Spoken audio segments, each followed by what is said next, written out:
Bonjour à toutes et tous et bienvenue dans la chambre de Goupil pour une nouvelle vidéo sur le EOS 80D qui sera cette fois consacrée à la vidéo, chemin que je pensais assez logique après avoir parlé du Dual Pixel. Donc on va allumer l'appareil photo et mettre en mode vidéo.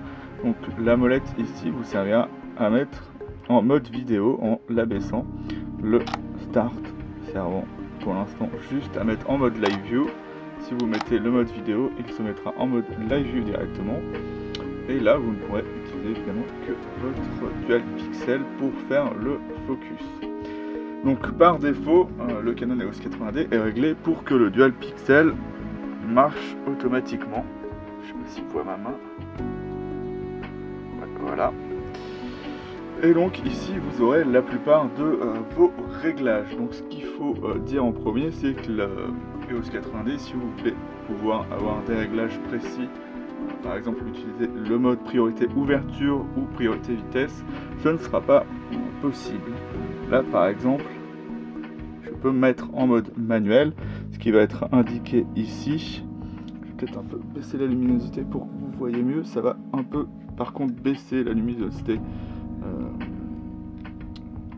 sur l'appareil photo, je la remettrai peut-être sur moi après. Donc c'est pour ça que c'est un peu sombre.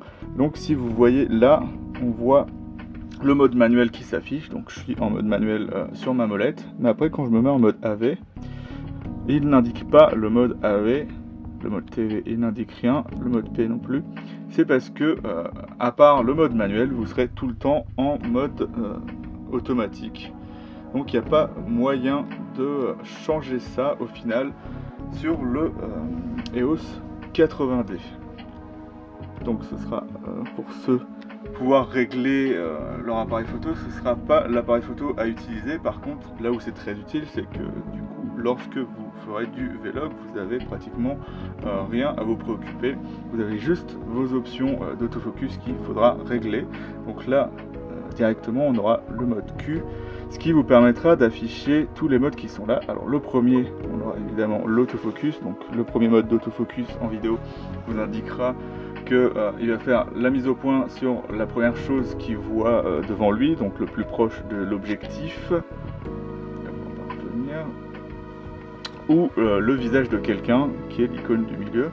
Après cette zone multi, ça va prendre à peu près tout sans comment dire, faire de discrimination comme chercher le visage de quelqu'un. Et après ce mode là, ce sera un mode précis où vous choisissez avec votre mode tactile, c'est ça qui est bien avec le 80D et le 70D avant lui, c'est que vous pourrez tout faire via le mode tactile, mais tous les boutons restent fonctionnels de la même façon que sur un autre Canon. Donc après, on aura notre définition de vidéo.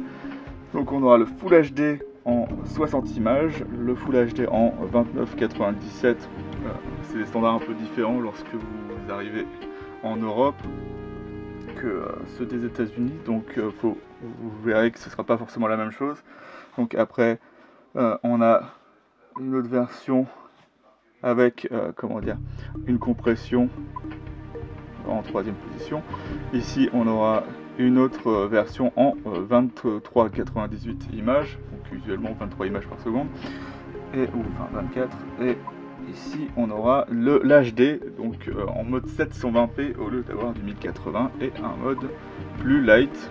Donc moi j'utilise souvent le mode standard en 29 images par seconde parce que je peux le rabaisser facilement à 23 images par seconde, et pour faire des ralentis c'est légèrement mieux, même si c'est mieux d'utiliser évidemment le mode 60 images par seconde, mais ça fait moins galérer votre ordi quand vous avez un ordi un peu léger comme moi.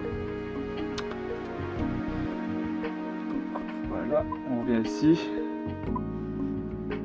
Donc là vous pouvez activer votre zoom numérique, ce qui vous permet usuellement de bien vérifier si vous êtes en manuel la précision du focus. Donc là, comme il est en autofocus, vous pouvez voir que l'image est très précise. Donc voilà, hop, je vais me remettre en mode normal.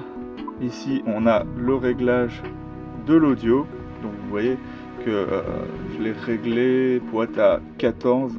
Je crois que c'est ce que je fais d'habitude dans les C12. Moi je préfère mieux faire comme ça parce qu'en automatique il va des fois baisser le son lorsque le micro que vous utilisez va commencer à saturer. Donc ce qui est un peu problématique, vous allez avoir une baisse de son, ce que j'aime pas du tout. Je préfère mieux avoir quelque chose à retravailler derrière plutôt que d'avoir quelque chose qui va potentiellement être moins bon et qu'il faudra de toute façon que je retouche aussi pour avoir un niveau sonore correct tout le temps. Hop, on revient ici. Donc on a aussi du coup le volume quand vous mettez votre prise casque. Alors ce que va avoir d'intéressant le 80D par rapport aux appareils photo de gamme moins bonne on va dire, ou des EOS M, c'est que vous avez la prise casque, ce qui est utile. Moi je me repère mieux en général avec le visuel, mais si vous avez besoin de faire du son lorsque vous enregistrez quelqu'un, parce que le faire tout seul c'est pas possible évidemment, c'est bien de pouvoir avoir une possibilité de régler finement le réglage pour vos écouteurs. Après on a le réglage de la balance des blancs, donc ça c'est pareil que pour la photo évidemment. Et donc vous aurez ici donc toutes vos infos, donc les infos principales, si vous n'avez pas besoin de vous casser la tête, si vous voulez régler en manuel évidemment. Et après vous avez les positions de balance des blancs que vous pouvez régler. On va essayer de voir. Voilà, donc du coup vous avez la variance de couleur que vous pouvez régler dans votre balance des blancs. Vous pouvez annuler après, donc on peut revenir là et on revient en arrière. Donc c'était ça que j'avais fait, là, les gros doigts. Et donc vous pouvez choisir ce que vous voulez entre priorité blanc et priorité ambiance. Donc ça va être plus la couleur telle qu'il la comprend dans la scène. Donc c'est un peu des choses qu'il faut évidemment travailler. Chaque appareil photo est différent et les automatismes peuvent vous plaire ou non. Donc il faut quoi qu'il arrive faire attention. Et c'est quelque chose de personnel au final. Donc là on aurait bien évidemment les réglages normaux comme l'automatisme de balance des blancs, on aura tout ce que vous connaissez, donc quand c'est sombre, nuageux, avec des lumières style tungstène. Lorsque vous activez l'assistance, le guide des fonctions qui va vous indiquer ce que fait chaque fonction, vous aurez exactement ce que ça veut dire. Et après vous pourrez régler évidemment en Kelvin exactement ce que vous voulez. Après vous aurez le style d'image. Il va choisir une variance entre les couleurs avec un choix dans info. Donc vous pouvez choisir ce que vous voulez là. Voilà, par exemple de la saturation. Donc c'est pas exactement la même chose que la balance des blancs, c'est plus pour affiner votre image. Donc ce que ça permet de faire au final, c'est de pouvoir régler votre image avant de l'utiliser. Donc sur cet appareil photo, ce sera vraiment très utile si vous voulez vraiment avoir une image personnelle, avoir par exemple une saturation plus élevée, un contraste plus élevé, avoir plus de noir et de blanc d'un côté, avoir un truc peut-être moins naturel pour certaines choses, parce que cet appareil photo n'a pas de format de fichier qui vous permettra de régler finement votre image sur le 80D. Et c'est bien ça le problème des Canon comme ça, c'est si vous voulez vraiment un Canon performant pour pouvoir retoucher des images et vraiment faire ça de manière professionnelle, il va falloir une caméra Canon de style C200 ou C300 ou C500. Donc ici du coup on va revenir, on peut régler du coup son style d'image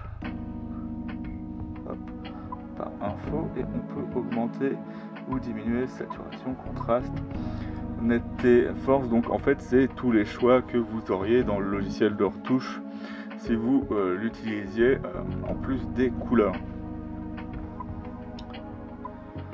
Donc on a aussi des modes de correction de luminosité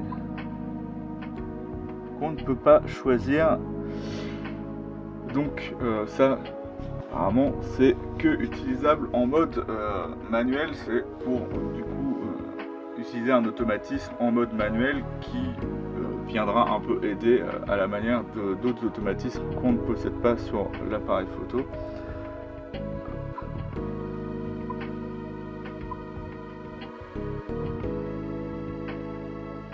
Donc là vous pouvez du coup, comme vous le voyez, régler vos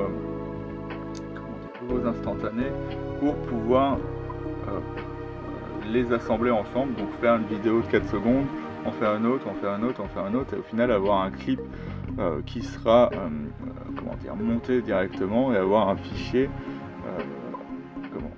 qui regroupe déjà tous vos enregistrements, ce qui vous permettra de directement le diffuser au lieu d'avoir à le passer dans un logiciel style Premiere ou Final Cut pour ceux qui utilisent des Mac. Donc voilà, et donc c'est à peu près tout ce qu'on a.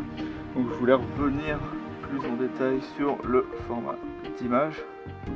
Donc là, vous voyez que on n'a pas le choix du format de fichier. Donc là, il faudra aller dans les menus. Hop.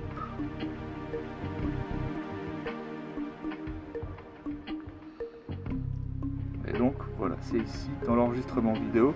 Vous pourrez choisir, en plus de la qualité d'enregistrement comme je vous l'ai montré, le standard que vous pouvez choisir entre MOV et MP4. Moi je choisis du MP4 puisque c'est pour utiliser sur YouTube, mais le MOV est légèrement plus qualitatif. Donc si vous voulez faire des trucs un peu plus professionnels, bien que ce ne soit pas forcément adapté à ça, vous pouvez utiliser du MOV là-dessus.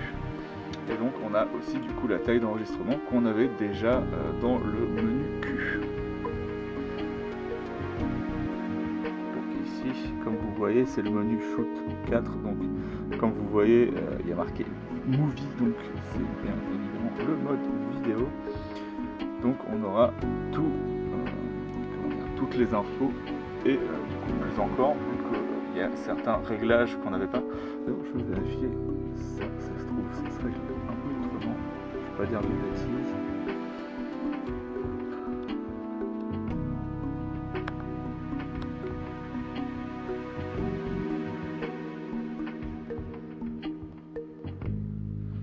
Donc on peut vraiment pas changer directement quand on est dans le mode Q le format de fichier. Ce qu'il faut savoir avant d'utiliser.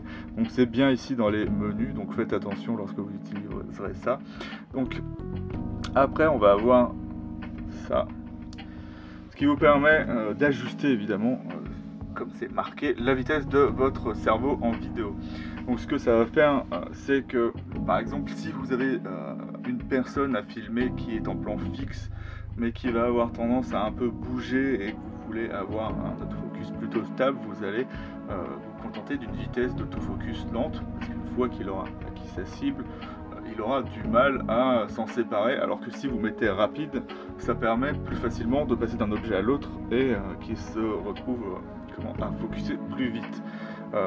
Même si le dual pixel étant très précis, c'est quand même un autofocus pas très rapide, et pour cause il a été designé spécialement pour la vidéo, donc il faut le savoir. Un peu trop vite, voilà, donc vous avez la sensibilité aussi de suivi, donc ce sera à peu près la même chose, sauf que là ça réglera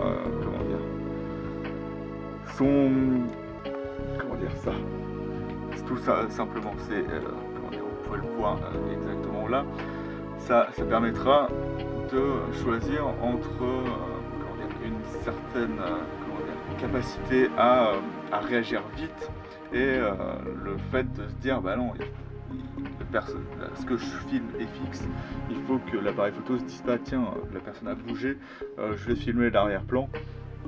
Donc ça c'est bien si votre sujet bouge un peu et qu'il revient dans la position où l'autofocus commence à le suivre, comme ça il aura plus de facilité à rester sur lui, alors que dans l'autre sens, ça vous permettra de facilement aller d'un objet à l'autre simplement. Alors on a du coup encore le mode movie. Donc délai de mesure, je vais peut-être mettre ça plus court. Donc ça vous sert, puisque vous êtes en mode automatique, à savoir... Ça tombe encore. Je vais tenir ça maintenant. Ça vous permet de comment dire, que l'appareil photo sache à quel moment il doit changer l'exposition si vous changez de cadrage. Donc court, ça peut être bien si vous êtes sûr de changer de cadre, donc retourner par exemple, passer de la lumière au contre-jour de manière rapide pour qu'il s'adapte assez facilement à ça. Au contraire, si vous voulez pas qu'il fasse, bah, vous allez faire l'inverse et mettre un délai de mesure super élevé. C'est quand même un peu beaucoup, 30 minutes, mais vous avez un peu compris à quoi ça pouvait correspondre. Donc le quadrillage, évidemment, c'est lorsque vous irez là. Le quadrillage, ça vous permet de savoir comment viser. Moi, je trouve ça plus utile en photo, puisque comme en vidéo, on est plus posé, on voit l'écran arrière, on a tendance à bien se référer à l'horizon, donc il n'y a pas trop de problème là-dessus. Ça peut quand même aider, mais moi je le mets dans tous les cas tout le temps. Donc après, hop, je vais essayer de recaler ça, même s'il ne veut pas, je vais mettre de l'autre côté, voilà. Donc après, on arrive ici, et donc dans les options, on va avoir un quadrillage plus élevé. Donc moi j'ai mis l'option 3x3 avec des diagonales, mais il y a 3x3 sans diagonale aussi, et l'écran qui sera vraiment quadrillé plus fortement qu'avec le 3x3. Hop, on vient là et youp. Donc fonction touche. Donc ça sera la fonction du déclencheur, puisque en mode vidéo, votre déclenchement se fait par la touche Start and Stop. Le bouton de déclenchement peut vous servir à faire autre chose, et moi ça me sert à refaire donc ici, hop, mesure de la lumière. Donc là on peut faire mesure plus autofocus, mais comme il le fait automatiquement, je préfère mieux pas le forcer à faire quelque chose, d'autant plus comme j'ai mis l'autofocus sur le bouton iPhone, enfin comme il est tout le temps sur le bouton iPhone, je préfère que le bouton de déclenchement sert à faire autre chose que de l'autofocus, que ce soit en photo qu'en vidéo. Donc comme vous voyez, on peut aussi lancer et arrêter la vidéo par le déclencheur si vous préférez faire comme ça qu'avec le Start and Stop, bien que le Start and Stop marchera tout le temps. Et donc là on peut faire sans l'autofocus, mais aussi lancer, ce qui peut être une bonne alternative, comme ça vous faites l'autofocus derrière quand vous en avez besoin.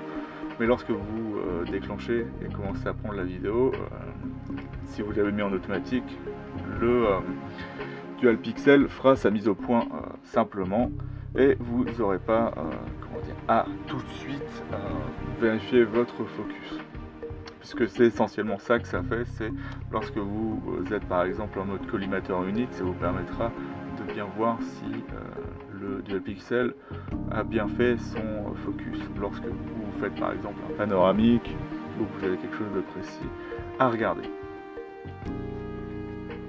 On a le mode instantané vidéo, c'était le mode qu'on avait vu où vous pouvez faire plusieurs vidéos à la suite de 4 secondes et maximum, et le tout sera assemblé à la fin. Donc aussi la vidéo time-lapse. Donc en fait c'est la possibilité de faire un time-lapse et de directement faire une vidéo, ce qui est plutôt pratique. Comme ça vous pouvez aussi directement la poster sans avoir besoin d'intermédiaire. Par exemple, si vous voulez faire une vidéo Instagram, vous pouvez directement lancer la vidéo sur votre téléphone grâce au Wi-Fi, et après mettre la vidéo directement sur Instagram. Donc la télécommande, donc en fait ça va bien évidemment déclencher la vidéo avec la télécommande, ce que vous pouvez désactiver aussi. Voilà. Donc donc c'est déjà tout pour le menu de personnalisation de vidéo, enfin de réglage de vidéo. On va essayer de voir si on voit d'autres trucs ici.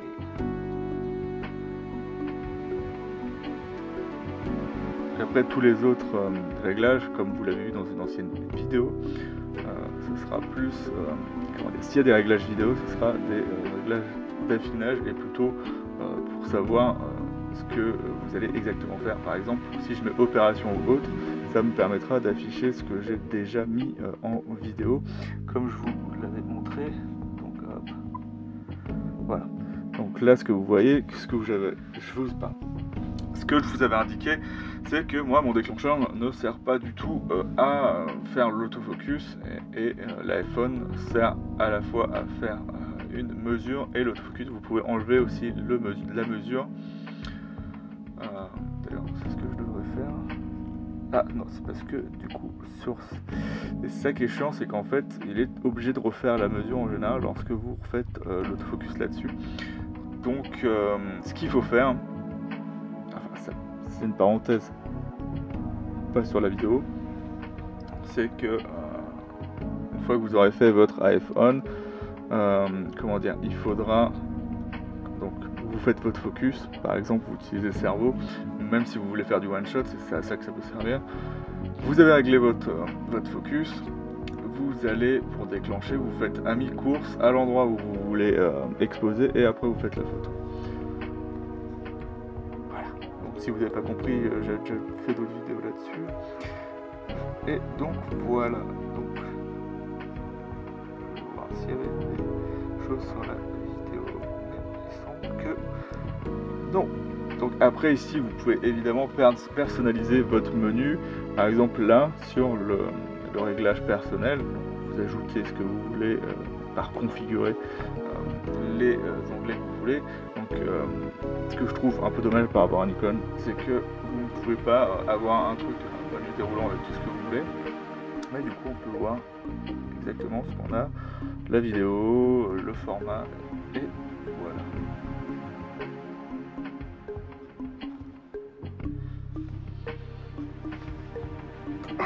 Donc ça va être à peu près tout sur cette vidéo. Donc ce que je pourrais rajouter sur l'appareil photo en lui-même et ses capacités vidéo, c'est que c'est vraiment du coup, comme vous avez pu le voir, un appareil photo très orienté dans un style de vidéo particulier qui va pas être forcément la vidéo professionnelle, mais plutôt la vidéo lorsqu'on est tout seul et qu'on a besoin d'avoir quelque chose qui marche vite et bien sans se poser de questions et sans vouloir trop retoucher son image derrière. C'est un petit problème du 80D, c'est qu'il fait tout de façon bien, mais il n'y a pas forcément un point où il va vraiment exceller. Ça va être des compromis que Canon a vraiment bien compris, parce que ce qui rend cet appareil photo intéressant, c'est vraiment le dual pixel. Parce qu'il n'y a pas le 4K, évidemment, comme je vous l'ai montré. Mais, comme l'a compris Canon, rien que le fait que le dual pixel soit là, ça rend cet appareil photo très utile, notamment aux vlogueurs, parce que, contrairement à un M, il va durer plus longtemps en batterie, il va avoir des menus qui sont moins complexes. Les menus du M sont assez compliqués, si vous avez vu la vidéo là-dessus. Et puis, en général, voilà, vous avez des sélections d'optiques pour APS-C comme celle-ci qui coûte 100 €, qui sont vraiment très intéressantes. Et donc c'est ce qui fait que cet appareil photo est plutôt bon en vidéo sans être parfait. Si vous avez des questions, s'il y a des choses que j'ai peut-être pas abordées en vidéo, vous pouvez me poser des questions et ça pourra faire l'objet d'une autre vidéo. Mais sinon, moi je vais vous dire salut et à bientôt dans la chambre de Pile pour un nouveau tuto, pour une autre vidéo. Voilà, salut!